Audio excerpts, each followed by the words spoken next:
মারিফত অর্জন করা মধুর মতো মজা, কিন্তু আল্লাহর মারিফতের উপরে মজবুত হইয়া আল্লাহর মারিফতের রাস্তায় চলা হলো চুলের মতো কঠিন। আল্লাহর নবীও পুলসিরাতের ভয় চোখের পানি ছেড়ে কান্না করতেন। ও নবীর উম্মতেরা, ইলম অর্জন করা সহজ, আমল করা বড় কঠিন। ঈমান আনা সহজ, ঈমানের উপরে মজবুত হইয়া চলা বড় কঠিন। ও আল্লাহর বান্দিরা, চেহারাটা সুন্দর হয়েছে, লজ্জা আছে ঠিকই, কিন্তু পর্দা রক্ষা করা, বেগানাতে নিজের বাঁচায় রাখা কঠিন। হযরত আলী প্রশ্নের জবাব চাইছিল, নারীদের শ্রেষ্ঠ গুণ কোনটা, শ্রেষ্ঠ সম্পদ কোনটা? ফাতেমা রাদিয়াল্লাহু আনহা বলেন, নারীদের শ্রেষ্ঠ গুণ হলো বেগানার নজর থেকে নিজেকে হেফাজতে রাখা, এটা নারীদের বড় শ্রেষ্ঠ গুণ। ও পর্দার আড়ালের আম্মা জান, আল্লাহ পাক লজ্জাও দিলেন, চেহারাটাও সুন্দর বানাইলেন। বেগানার থেকে নিজেকে বাঁচায় রাখা বড় কঠিন হয়ে গেল। এখনো যদি চেষ্টা করেন চেহারাটাকে হেফাজতে রাখতে পারেন, পর্দা রক্ষা করেন, আপনার গর্ভ থেকে আল্লাহ আব্দুল কাদের জিলানীর মতো সন্তান দান করবেন, কাসেম নানবীর মতো, আনোয়ার শাহ কাশ্মীরির মতো আল্লাহ সন্তান দান করবেন।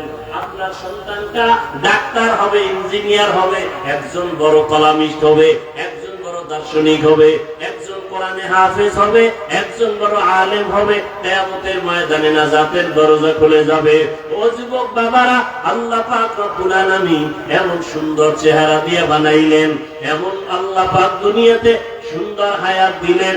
ওই হায়াতটা ঠিক রাখা চলার চেষ্টা করো। পেছনে যত অপরাধ করেছো মনের বুঝাও রে মন। রহমতের নবী আমার যুবকদের জন্য সুসংবাদ দিয়েছেন। আমি কি যুবক হইয়া নবীর সেই সুসংবাদের কাতারে আসিনি? আমার দ্বারা দ্বীনের উপকার কোনো হইল নি, না ক্ষতি হইল? একটু চিন্তা করিয়া এখনো সময় আছে, তওবা করে নাও। আর আল্লাহকে বলো, আল্লাহ আমার মতো কত যুবক আমার চোখের সামনে স্কুলে পড়ে, কলেজে পড়ে, নামাজ পড়ে, নবীর তরিকা মানিয়ে চলে, মা বাবার বিরোধিতা করে না, আমি কেন পারবো না? ও যুবক বাবারা, স্কুল কলেজে পড়িয়া এখনো তুমি পারো, তওবা করে নাও। তোমার মতো যুবক স্কুল কলেজে পড়ে, চাকরি করে, ব্যবসা করে, নামাজ ছাড়ে না, তুমি কেন পারবা না রে বাবা?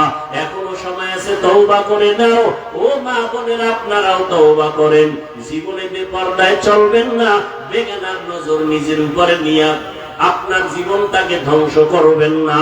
আপনি আল্লাহর মহব্বত নিয়ে সন্তানগুলোকে একটা আদর্শ সন্তান বানায় যাবেন, আদর্শ সন্তান, চরিত্রের সন্তান রেখে যাবেন, আল্লাহর কোরআন পড়াবেন। সন্তান ডাক্তার হইয়াও আপনাকে দোয়া করতে ভুলবে না, ইঞ্জিনিয়ার হইয়াও মা বাবাকে দোয়া করতে ভুলবে না।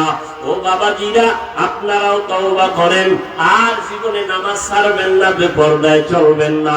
সন্তানগুলোকে আদর্শওয়ালা বানাবেন, নামাজি বানাবেন। ও যুবক বাবারা, এখনো সময় আছে, তওবা করে নাও। আল্লাহকে ডেকে বলো, হে মালিক, জাহান্নামের ভয় অন্তরে ঢুকায়া দাও। জীবনে তো কত নামাজ ছাড়লাম, বেপরদায় চললাম, কত মানুষের হক নষ্ট করলাম। আজকে থেকে আর নামাজ ছাড়বো না, বেপরদায় চলবো না, মা বাবাকে কষ্ট দিব না, নবীর তরিকার বাহিরে চলবো না। ও আল্লাহ, তুমি আমার তওবা কবুল করে নাও। আমার নবী, যার কোনো গুনাহ নাই, সে নবী যদি জাহান্নামের ভয় উম্মতের জন্য কান্না করেন, তোমার আমার কি পরিমাণ কান্না করা দরকার? কোরআন হাদিসকে মিথ্যা মনে করিও না। লক্ষ লক্ষ নবী পয়গম্বরেরা জাহান্নামের ভয়ের বয়ান করেছেন, মিথ্যা মনে করিও না।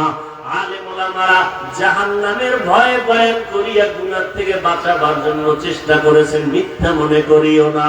এখন থেকে তওবা করো, মনে বুঝাও, লক্ষ লক্ষ নবীরা মিথ্যাবাদী হতে পারেন না, লক্ষ লক্ষ আম্বিয়া কেরাম, সাহাবায়ে কেরাম মিথ্যা হতে পারে না, লক্ষ কোটি ওলামায়ে কেরাম মিথ্যা বলতে পারেন না।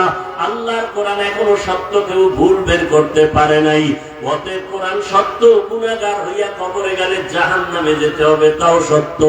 এই কথা অন্তরে নিয়া মনে মনে তওবা করো, আর আল্লাহকে বলো, আল্লাহ আজকে থেকে দাঁড়িয়ে আর কাঁদবো না, বেপরদায় চলবো না, মা বাবাকে আর কোনোদিন কষ্ট দিব না, ওলামায়ে কেরামের পরামর্শ নিয়ে চলবো। তওবা করার মতো যদি অন্তর তৈরি হয়, খাঁটি তওবার নিয়ত যাদের আছে দুটো হাত আমার আল্লাহকে দেখায় দাও। আয় আল্লাহ, আমাদের হাতগুলো কবুল করে নেন, তওবা কবুল করে নেন, তওবার উপরে মজবুত হইয়া চলার মতো তৌফিক দান করেন। আমিন। আলহামদুলিল্লাহি রাব্বিল আলামিন। والصلاة والسلام على سيد الأنبياء والمرسلين وعلى آله وأصحابه أجمعين.